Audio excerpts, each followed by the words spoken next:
la consciencia está encarnada en todo el cuerpo, el resto de los animales, las plantas, incluso la tecnología y, ¿por qué no?, todo el universo. Ellos dicen que llegaremos a una singularidad donde nuestras capacidades de pensamiento e incluso capacidades biológicas sobrepasarán lo que podemos imaginar, y en ese punto nos haremos sobrehumanos. Dios no existe, pero los transhumanistas lo van a construir mediante algoritmos y nanotecnología. Bueno, es una profecía con Mesías, con redención, trascendencia e incluso la inmortalidad, y yo creo que va a acabar con la especie humana, muy probablemente. Si no te va el corazón, los pulmones y el cerebro, pero aún puedes tener percepción, recuerdo o consciencia, pues eso puede ser una grieta muy importante para ir más allá y entender mejor la relación entre mente y cerebro. El espacio es una matriz y en el propio espacio se genera un cerebro, y ese cerebro crea un campo muy potente que al interaccionar con el del espacio crea la realidad. Dicen que Pachita sanaba, pero que sanaba materializando órganos, es decir, imposible sobre imposible. O nadie lo puede explicar, no hace falta negarlo, pero el caso es que mucha gente se curó con Pachita.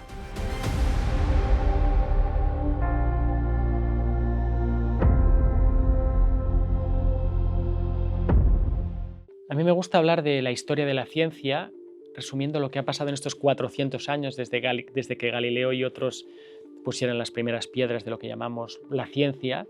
y resaltar que hace 400 años se tomó una decisión estratégica muy interesante, que es que se dijo, bueno, para estudiar la realidad desde esta otra perspectiva, que es la científica, que estaba en construcción, vamos a hacer una separación. Y vamos a decir, bueno, por un lado está esa parte de la realidad que se deja medir y matematizar con mayor facilidad. Y eso tiene que ver con cómo caen los cuerpos, cómo se mueven los cuerpos, el contacto, lo que vino a ser la física. Y por otro lado dejaron de lado, dijeron, bueno, esto lo dejamos para luego, aquello que tiene que ver con lo que se deja matematizar y medir pues, con más dificultad, es decir, el dolor, el amor, las sensaciones, lo subjetivo. Por lo tanto, la historia de la ciencia se puede contar diciendo, bueno, se dejó para más tarde lo que realmente importa y se empezó con lo más fácil, aunque la física sea muy difícil, y por eso pues, empezó la mecánica, la astronomía, luego la química, luego la biología, vamos a tratar de entender la materia que tiene vida, y luego la psicología, que ya se dio otra vez de frente con el problema de la psique, del alma, ¿no?, de la mente, y han pasado 400 años y por fin, en los años 90, se empezó a estudiar en los laboratorios la consciencia, y actualmente pues ya es un campo de hecho y de derecho, pero muy reciente, en el que estamos abordando lo que Galileo y los padres fundadores dejaron para más tarde, que al final es lo que queremos saber, ¿no? ¿Por qué sentimos lo que sentimos? ¿Por qué estamos tristes? ¿Por qué estamos contentos? ¿Por qué estamos aquí? Y no tanto pues, cómo caen las cosas o a qué velocidad, que es algo maravilloso, pero fue el principio. Y por eso ahora quizá estamos viviendo una oportunidad muy bonita en la que la ciencia se puede transformar a sí misma en el estudio de la consciencia, que es algo que yo creo que no había pasado hasta ahora y probablemente pase pronto. Yo soy teórico por formación y por deformación profesional, y entonces paso mucho tiempo leyendo y estudiando teorías de la consciencia, que hay muchas, más de 200, y luego sus ismos, sus sostenes filosóficos, materialismo, o llamado fisicalismo, el idealismo, el dualismo, hay muchos ismos, ¿no? Pero lo que me interesa de esto también es que distintos modelos o distintas matemáticas o distintas metáforas o distintas metafísicas, hay muchas M's aquí, nos permiten concebir fenómenos que son imposibles. Yo diría que ahora estoy tratando de hacer una ciencia de lo imposible en la que se estudian fenómenos que a priori parecen imposibles, pero según qué marco teórico tengas, te caben esas fotos. Y bueno, puedo resumirlos brevemente, pero tienen que ver con la capacidad que tenemos de percibir información más allá de los 5 sentidos, ¿no? Y cómo es posible que esa información se reciba, cómo es posible que percibamos o que la gente sea capaz de percibir información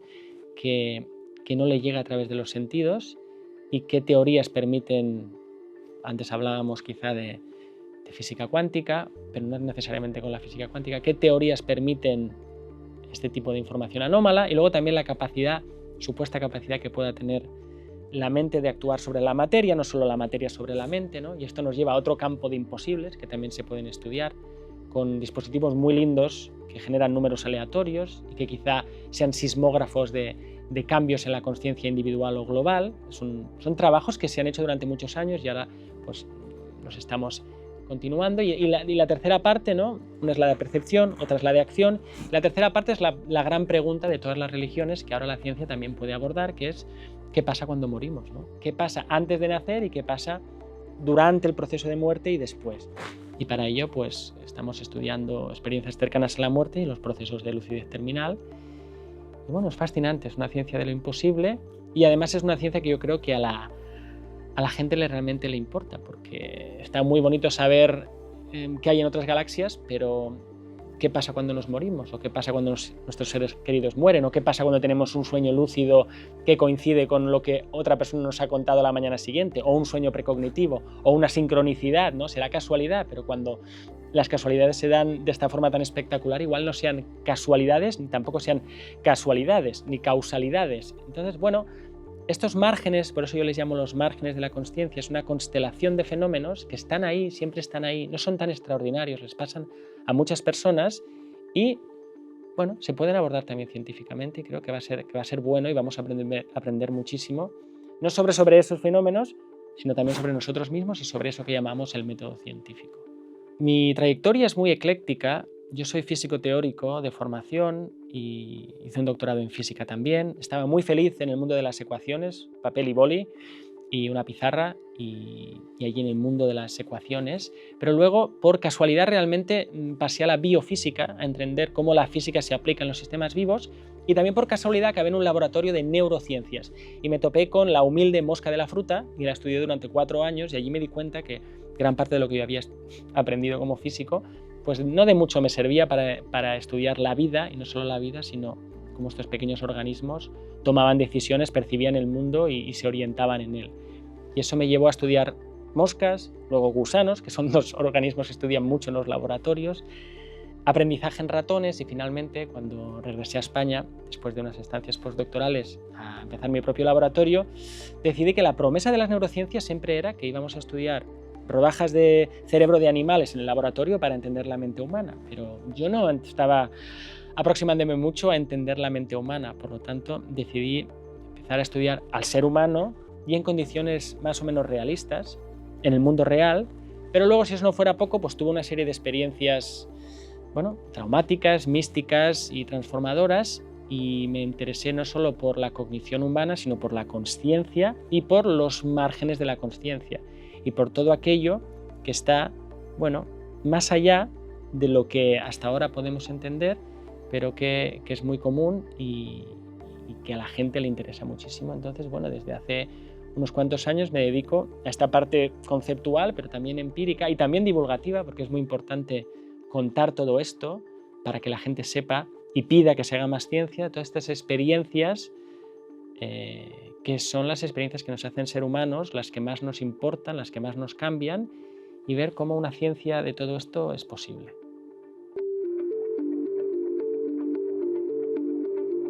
La consciencia con S es un misterio que la ciencia está tratando de investigar como enigma. Una manera de definirla sería saberse ser, experiencia subjetiva, el saber que estás ahí, que estás vivo, a no ser que seas un zombie, y eso la hace particularmente difícil de estudiar científicamente porque en ciencia estamos muy bien acostumbrados a tratar nuestros objetos de estudio como objetos, pero precisamente como la consciencia es la subjetividad, lo más inmediato que tenemos, pues por eso ha estado tantos siglos, diría, apartada del campo de visión científico y ahora recientemente, los últimos 30 años, podríamos decir, y últimamente con más énfasis, se está empezando a estudiar en los laboratorios. Para algunos la consciencia es eso que el cerebro produce, como si fuera una suerte de humo que sale de una máquina locomotora. Pero para otros la consciencia es de lo que está hecha la existencia, y aquí es donde las distintas posiciones filosóficas también empiezan a colisionar como placas tectónicas, y es donde la ciencia y la filosofía también se tienen que encontrar para poder abordar este problema que, insisto, se dejó apartado cuando empezó la ciencia hace 400 años y que ahora estamos volviendo a abordar. Las tradiciones lo han estudiado desde siempre, las viejas tradiciones, sobre todo en Oriente, pero ahora en Occidente nos hemos dispuesto a ver qué pasa cuando un científico se pone enfrente de este misterio que es el ser, el saberse ser, saber que estás ahí. Hay una definición en inglés que cuesta mucho traducir, que dicen los americanos que it is what it is like to be. Es decir, si tú te planteas que tienes un organismo delante y dices, ¿qué sería ser lo que aquel organismo está sintiendo? Eso es muy difícil de traducir al español, pero otra manera de explicar lo que es la consciencia es la primera persona. Es el vivir, el sentir, el existir en primera persona. Yo sé ahora mismo, hablándole a la cámara, que estoy aquí, que existo. Tengo consciencia del mundo alrededor. Y eso lo hace un poco elusivo, porque como veis, es difícil de definir, y todo lo que es difícil de definir es todavía más difícil de estudiar. Pero al mismo tiempo es algo que yo diría que todos los que estáis escuchando sabéis lo que es, porque os levantáis cada mañana y cobráis consciencia. Hay un neurocientífico muy famoso que también define la consciencia como aquello que desaparece cuando nos vamos a dormir y caemos en sueño profundo, y aquello que vuelve a aparecer por la mañana cuando nos despertamos. Luego, también es interesante no confundir consciencia con ese, conciencia sin ese. La conciencia tiene que ver con el ámbito de la moral,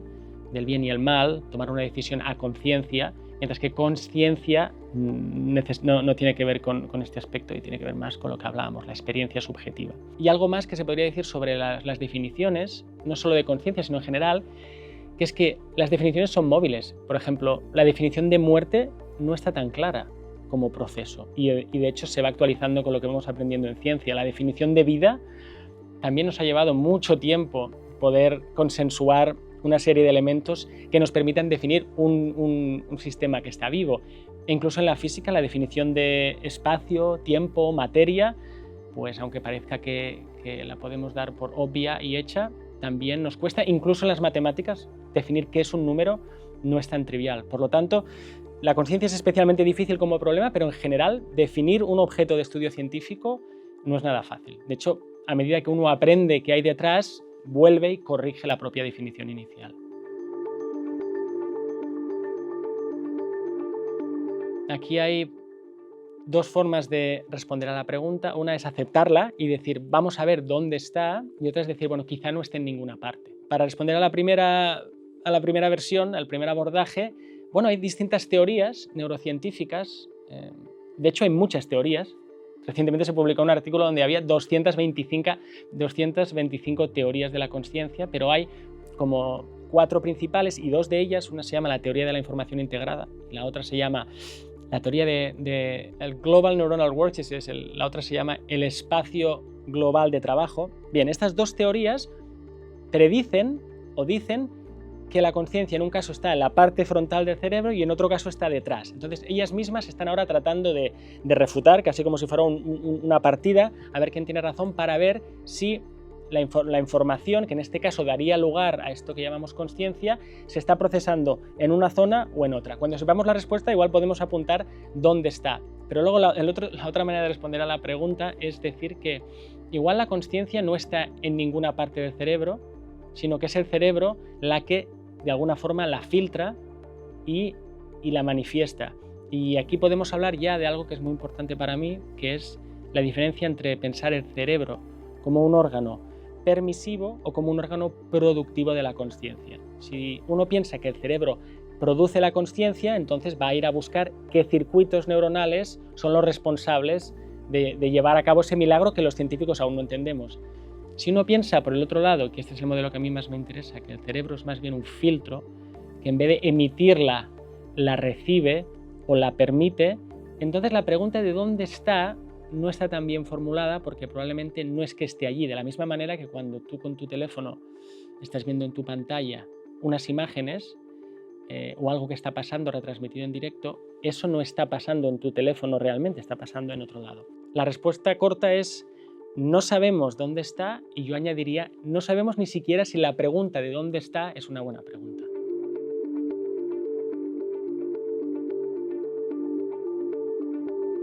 Esta es una pregunta para científicos, pero también para filósofos,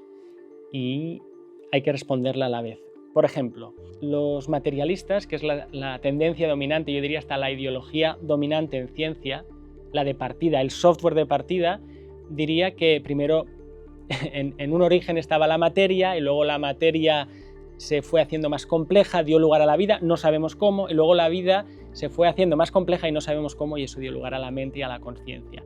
Entonces, desde este punto de vista, se necesita vida para albergar la conciencia. Incluso hay investigadores que piensan que en el momento en el que surgió la vida surgieron ya unos rudimentos de conciencia. Entonces, aquí la respuesta sería que según qué tipo de organización, y ahí está la clave, organización de proceso de información, pues puede emerger la consciencia. Pero también hay la manera de pensar todo esto al revés, y a mí también me interesa incluso más, que es pensarlo al revés, pensar que todo está hecho de mente, esto ya no es un materialismo, es más bien un idealismo, todo está hecho de mente, y es la mente en un proceso que tampoco entendemos, en el que se concretiza y da lugar a lo que nosotros llamamos materia. Por lo tanto, la materia vendría después y la mente estaría antes. Como veis, esto es una cuestión a caballo entre la filosofía y la ciencia. La ciencia puede hacer experimentos para testar según qué hipótesis, pero importa mucho tu planteo filosófico de partida, porque según tengas ese planteo, formularás, como dicen mis colegas, ¿no?, lo que se llama en inglés el hard problem, el problema difícil de la conciencia, que es cómo puede ser que las neuronas den lugar a eso que llamamos conciencia, pero al mismo tiempo, igual el hard problem, el problema difícil de la conciencia, es como cuando alguien hace una mala pregunta y lo que hay que hacer es ver qué premisas hay y formularla mejor.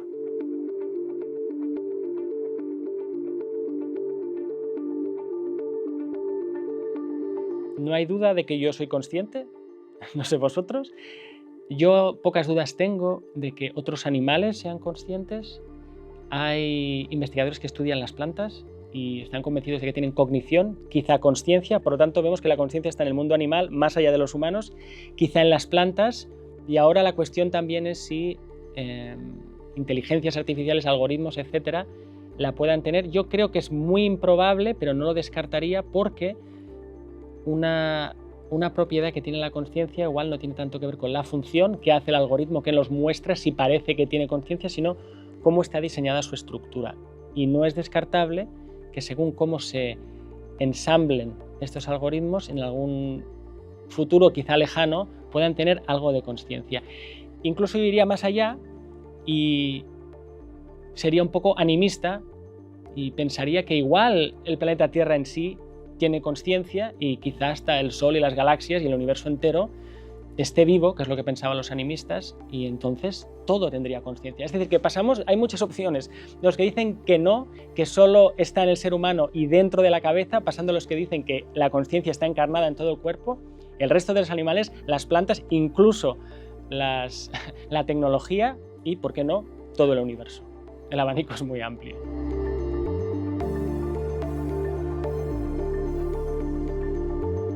El transhumanismo es un movimiento ideológico y un programa tecnológico para, dicen ellos,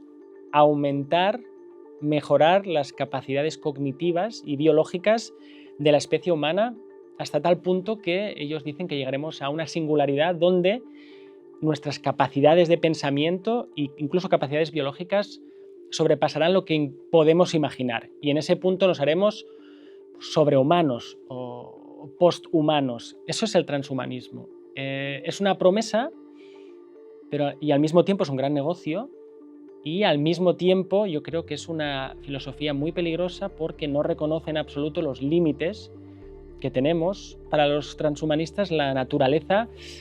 está mal hecha y entonces hay que corregirla, y el transhumanismo tiene también este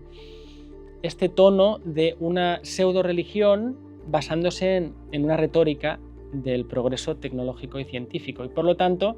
Dios no existe, pero los transhumanistas lo van a construir mediante algoritmos y nanotecnología, y van a hacer todo lo que las religiones antes nos habían prometido, y así lo dicen grandes transhumanistas como Ray Kurzweil. Básicamente prometen, es una profecía con Mesías, con redención, trascendencia e incluso la inmortalidad. Ellos prometen que vamos a vivir para siempre, que vamos a subir nuestra mente a la nube, habría que ver qué significa eso, y que vamos a poder modificar nuestro cuerpo a voluntad, salir de la Tierra, ir al espacio, conquistar todo el espacio, y básicamente una manera de resumirla que es muy, muy graciosa, pero peligrosa, insisto, es más de todo para siempre. Eso es el transhumanismo. Es algo que ahora está con mucha fuerza porque también viene sustentado por las grandes tecnológicas en Estados Unidos y en Silicon Valley, y cada vez oiremos más hablar de ello. Se nos va a vender como la gran panacea, pero insisto, yo creo que es una falsa religión vestida de progreso tecnológico.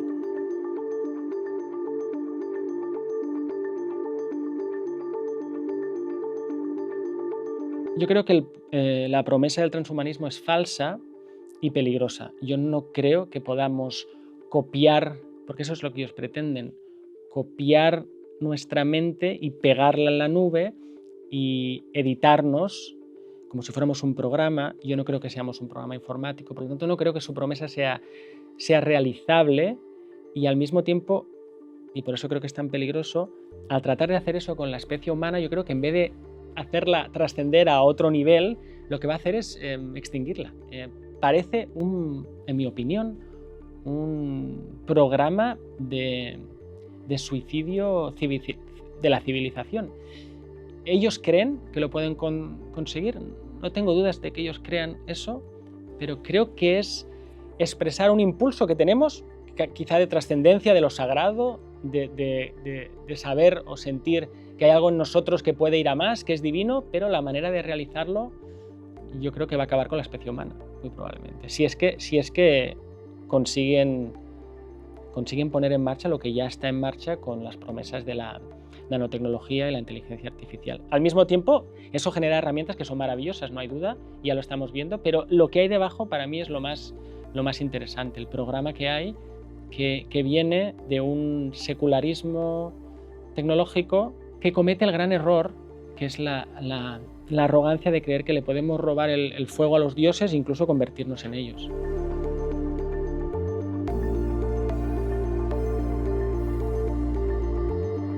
Cuando alguien se muere, y esto lo sabemos desde hace no tanto, algunas décadas, desde que se puede reanimar, resucitar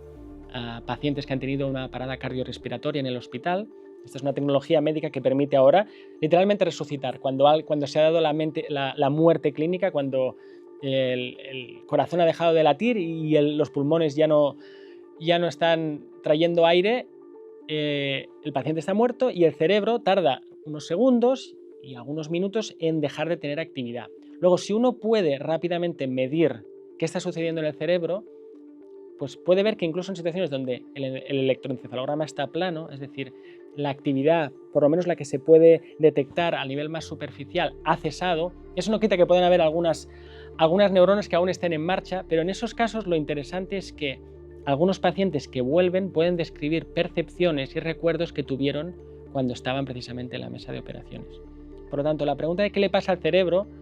bueno, el cerebro se muere, el cerebro se apaga, el cerebro se va desconectando, pero lo que es sumamente interesante aquí es que la mente parece que sigue un poco más. Y estas experiencias cercanas a la muerte, cuando se pueden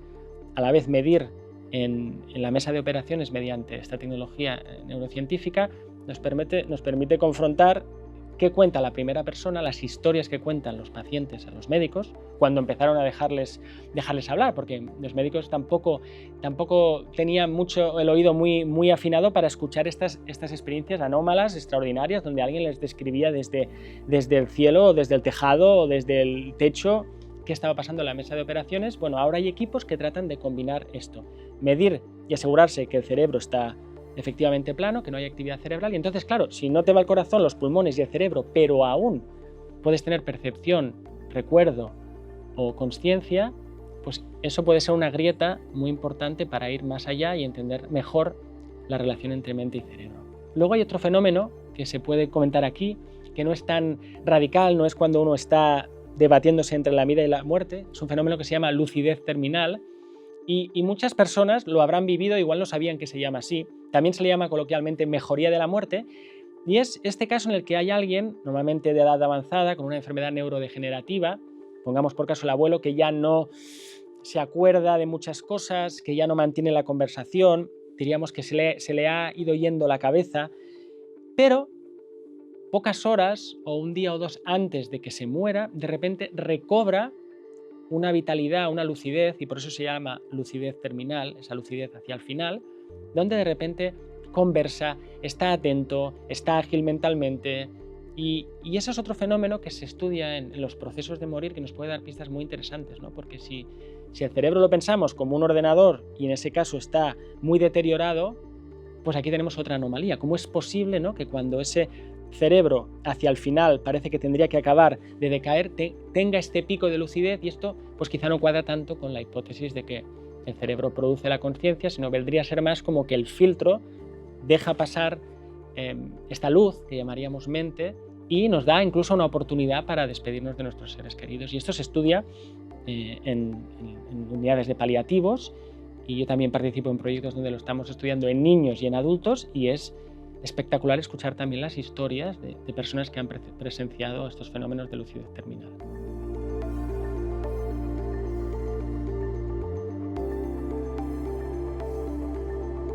No sabría muy bien qué es lo que está pasando, pero hay, por ejemplo, un trabajo muy interesante de Jacobo Grinberg, que fue un neurocientífico mexicano que trabajó en la década de los 70 y los 80 y principios de los 90 y luego desapareció,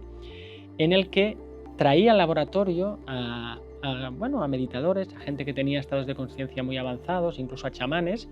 y medía, en este caso, la coherencia entre los dos hemisferios. Y según sus resultados, que luego también se han ido desarrollando y replicando, parece ser que la gente, cuando está en estos estados avanzados de meditación, incluso místicos, tiene una coherencia, es decir, sus dos hemisferios están muy alineados y no va cada uno por su lado, e incluso hay algunos datos suyos que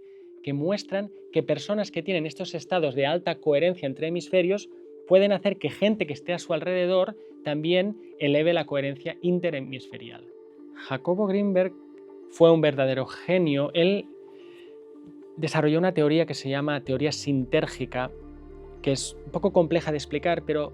resumiendo, él habla de cómo el cerebro crea un campo que produce una interferencia con el campo del espacio. Jacobo está aquí juntando la física con la neurociencia y dice, bueno, el espacio es una matriz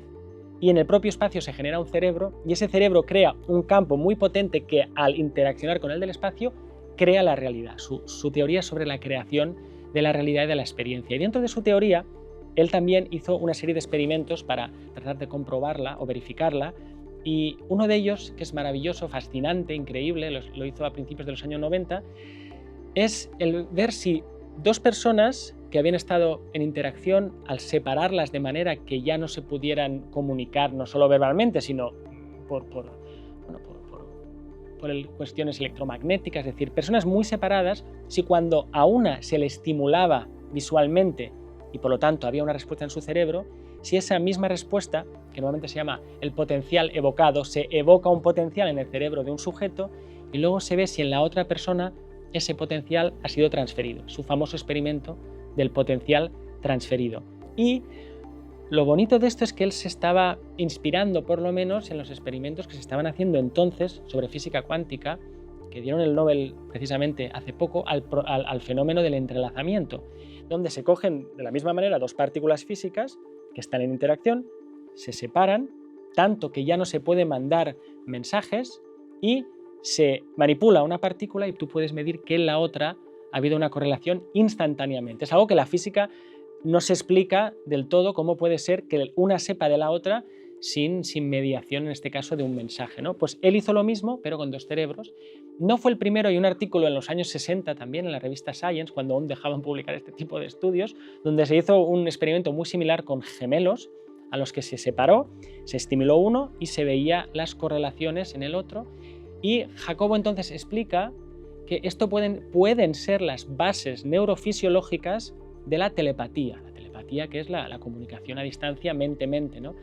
Pero, insisto, él no dice que esto sea telepatía, porque para que sea telepatía uno tiene que ser consciente de esa información, pero él estaba buscando en el cerebro los correlatos fisiológicos de toda esta serie de fenómenos que para mucha gente son imposibles, pero para muchos otros, como nosotros, pues podemos incluso observarlos a veces, diría, en el laboratorio, y ese es uno de sus trabajos pioneros, el del potencial transferido. Jacobo Grinberg, además de sus experimentos en el laboratorio y de sus meditaciones y de su trabajo personal y de su capacidad como escritor, porque escribió más de 40 libros, Y de su teoría, además, él hacía un trabajo de campo verdaderamente pionero. Él fue a visitar a muchos chamanes en México, de hecho escribió varios volúmenes titulados Los chamanes de México, y en particular conoció en la residencia de Los Pinos, del gobierno mexicano, a una curandera muy famosa, Bárbara Guerrero, alias Pachita, se llamaba Pachita. Y bueno, el caso es más que ciencia ficción cuando te lo cuentan, ¿no? Dicen que Pachita sanaba, pero que sanaba materializando órganos, es decir, imposible sobre imposible, ¿no? Mucha gente dirá que este tipo de sanaciones son trucos ilusionistas, pero el caso es que la gente iba allí con todo tipo de problemas y enfermedades, y Pachita realizaba esa cirugía allí por las noches, y Jacobo pues atendió a muchos de estas sanaciones y tomaba nota y escribió un libro sobre Pachita, y para él volvía a casa, cuenta también su mujer, manchado de sangre y cansado y estupefacto de lo que había visto y no se había podido creer, pero a él le servía porque esto le ayudaba a entender mejor su propia teoría, porque en su propia teoría, como la experiencia se crea de la interacción entre este campo neuronal y el campo de la latiz, del espacio, pues para él no era imposible concebir que Pachita conseguía de alguna forma distorsionar el campo y, bueno, llevar a cabo esta serie de milagros. Lo que son milagros. Y aquí daría también para reflexionar qué es un milagro y si un milagro se puede estudiar científicamente o es un absurdo, ¿no? Pero las tradiciones chamánicas, las viejas tradiciones están repletas de eventos que no solo no tienen explicación, sino que parece que no la puedan tener. Y yo creo que más que separar estos mundos es muy interesante confrontar la ciencia con estos fenómenos y ver qué surge, ¿no?, de este choque o de esta fricción. Y en este caso, el plantearse una ciencia de lo imposible es lo que hacía Jacobo. Y una cosa más a añadir es que él iba y atendía a los datos. Él trataba de ir sin prejuicio. ¿Qué está pasando aquí? Y luego, si él no lo puede explicar, pues, o nadie lo puede explicar, no hace falta negarlo. Pero el caso es que mucha gente se curó con Pachita.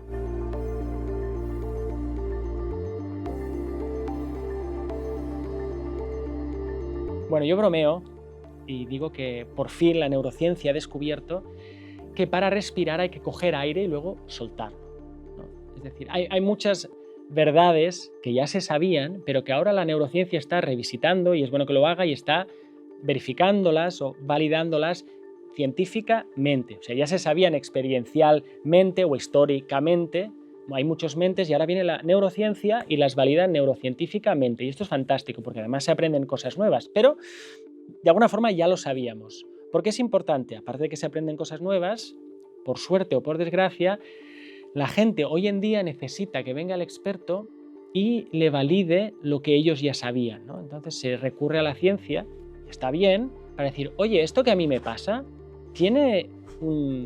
aquí una contrapartida científica. ¿Tú me puedes decir que esto que me está pasando a mí, en efecto, también es verdad en el laboratorio? Y en ese sentido, pues la neurociencia puede hacer mucho y está haciendo mucho bien para poder entender procesos que tienen que ver con la percepción, que tienen que ver con la cognición, pero que también tienen que ver con nuestras emociones, tienen que ver también con enfermedades mentales. De hecho, el cerebro es un órgano muy complejo y necesita por lo menos de 3 disciplinas, ¿no? La neurociencia, la psiquiatría, la psicología e incluso la neurología, ¿no?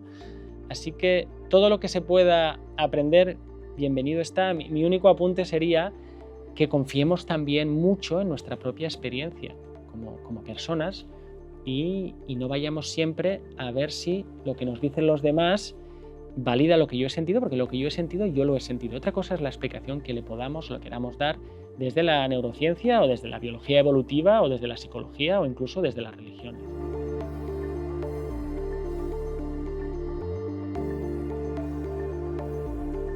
Hay un campo en el que me he interesado recientemente que no es nuevo, pero que los resultados son espectaculares. No sé si la gente los conoce, que es el campo de los biofotones. Y es que las frutas, pero también los animales y nosotros, emitimos luz. Y uno puede detectar esta emisión de luz con cámaras que se utilizan muchas veces para ver las estrellas, porque capturan muy poquitos fotones, y se puede detectar la emisión de luz de un cuerpo humano, y se pueden ver diferencias en la emisión de luz según estados anímicos, depresión, etcétera, y también según estados, bueno, de alegría o de tristeza o incluso en meditación, ¿no? Entonces, saber que, bueno, que nuestro cuerpo también se expresa en otras longitudes de onda y que esto se puede medir y que tiene esta relación con estados anímicos es muy interesante. Y otro estudio, otra serie de estudios que son muy bonitos, que se llevan a cabo, entre otros lugares, en el HeartMath Institute en Estados Unidos, es el rol que tiene el corazón en su interacción con el cerebro y también a la hora de captar información del ambiente. Y, por ejemplo, se sabe que el campo electromagnético del corazón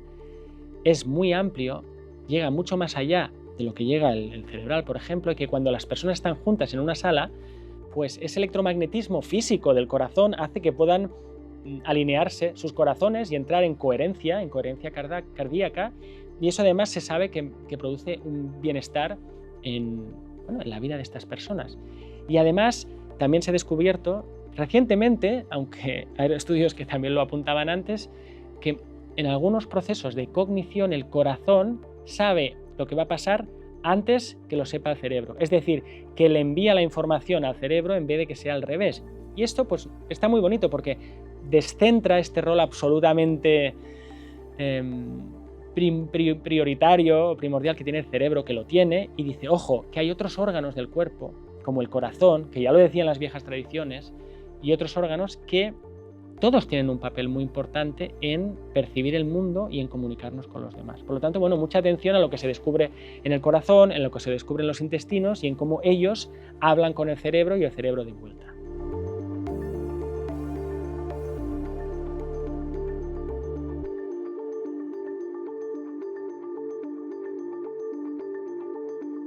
Bueno, que ahora se puede medir muy bien en escáneres cerebrales, ¿no? Cambios, no solo de función, ¿no? Qué se está diciendo el cerebro ahora mismo, sino cómo su propia estructura se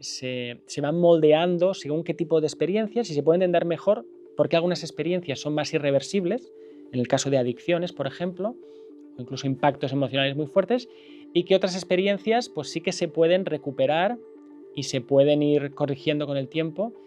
Y eso nos da una doble visión, una del cerebro como algo que no está grabado a fuego, pero como algo que también hay que trabajar día a día para poder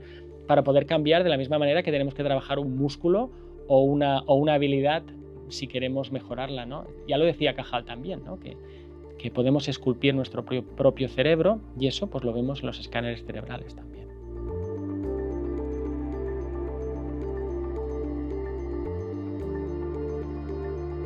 Tras años y siglos donde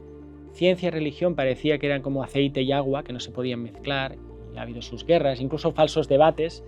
parece que de la religión ha salido, o de la ciencia ha salido otro campo, que es el de la espiritualidad,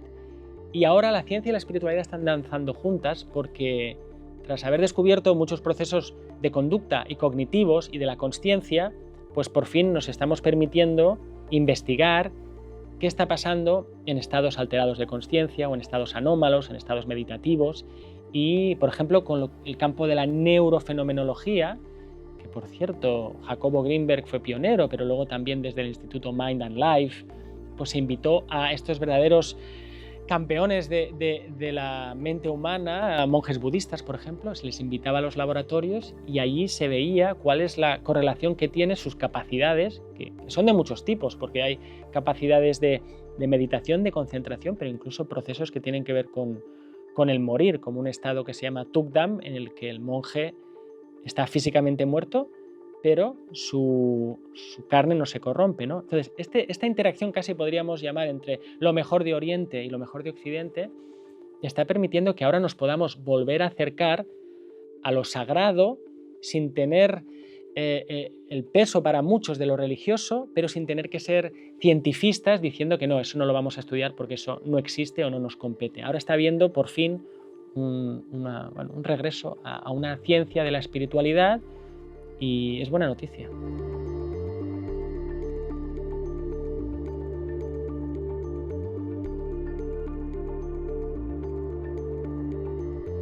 La neuroplasticidad es esta idea, como el nombre indica, que las neuronas son plásticas, es decir, que uno puede ir cambiándolas, esculpiéndose a través de hábitos o prácticas Es decir, las neuronas siempre están cambiando, tienen que tener estabilidad, pero siempre hay margen para poder irlas remodelando, retocando, y eso obviamente tiene un impacto en nuestros procesos cognitivos y en nuestras capacidades. Antes se creía que, bueno, que el cerebro se formaba y ya no había mucha oportunidad para cambiarlo, pero ahora se sabe que no, que uno toda la vida puede estar trabajando eso. Obviamente, pues cada vez es más difícil, pero los límites, muchas veces pensamos en los límites del cerebro como los límites de la mente, pero igual hay mucho trabajo que se puede hacer que va más allá del cerebro, que va realmente un trabajo que se hace a nivel mental, que luego puede venir reflejado o no en el cerebro. No hay que pensar en el cerebro, creo yo, como el único lugar donde uno puede trabajar su crecimiento. Yo creo que se ve reflejado allí, pero yo apuntaría, hablando de los límites, que los límites están mucho más allá de donde creemos que están, y eso es lo que entiendo yo que la meditación, por ejemplo, que obviamente se ven sus efectos en el cuerpo físico, pero yo creo que muchos estarían de acuerdo conmigo que va más allá de lo que llamamos el cuerpo físico, y ahí también se puede trabajar.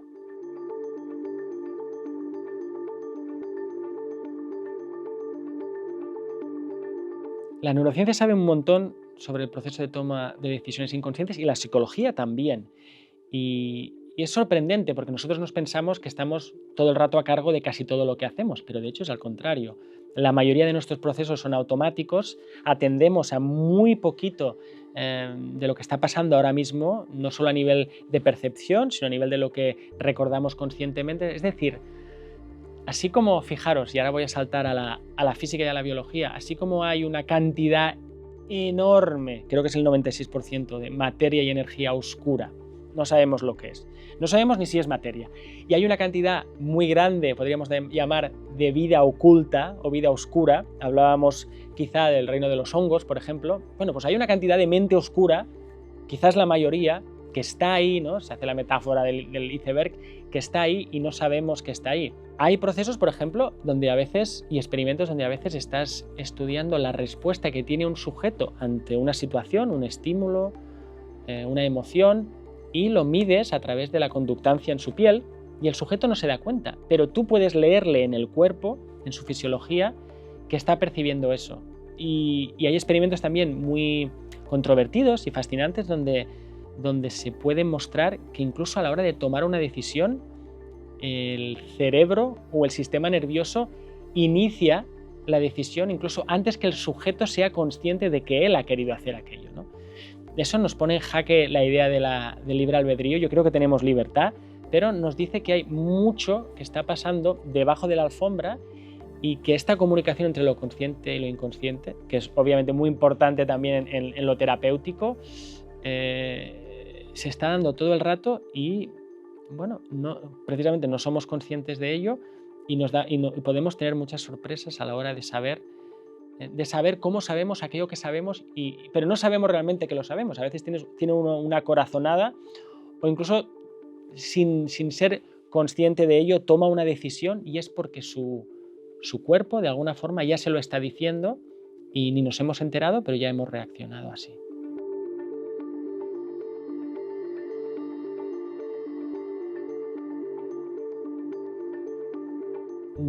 Yo creo que no somos capaces de aceptar que la mayor parte de lo que hacemos, las decisiones que tomamos, de lo que percibimos, es a nivel inconsciente. No nos damos cuenta, actuamos según eso, y eso, claro, nos hace muy vulnerables a todo tipo de técnicas de control y manipulación, que aunque las descubramos a nivel racional, otra vez, a no ser que sea por prácticas que nos permitan vivir más atentos, otra vez van a ir a través del canal inconsciente, y seguiremos actuando como la evolución nos ha programado, ¿no? Como animales de costumbres que automatizamos la gran mayoría de nuestros procesos, y eso tiene un fin bueno en la evolución, ¿no? Para poder atender a otras cosas, pero al mismo tiempo en sociedades complejas como la nuestra, que eso suceda, pues es un arma de doble filo, es muy peligroso, porque bueno, lo saben bien los psicólogos y la gente que estudia marketing y las grandes corporaciones y los gobiernos. Se pueden hackear todos estos sistemas. Yo he trabajado con magos, con ilusionistas, para aprender lo que ellos saben intuitivamente casi de nuestra cognición, y es impresionante la de formas y maneras que tienen ellos para dirigir nuestra atención, implantar memorias que no han sucedido, hacernos percibir algo que no ha pasado, invertir eventos o secuencias causales. Son verdaderos magos del hackeo mental y lo hacen con fines recreativos, pero obviamente esto está pasando todo el tiempo entre nosotros. ¿Te has preguntado alguna vez por qué a veces nos sentimos infelices sin razón aparente?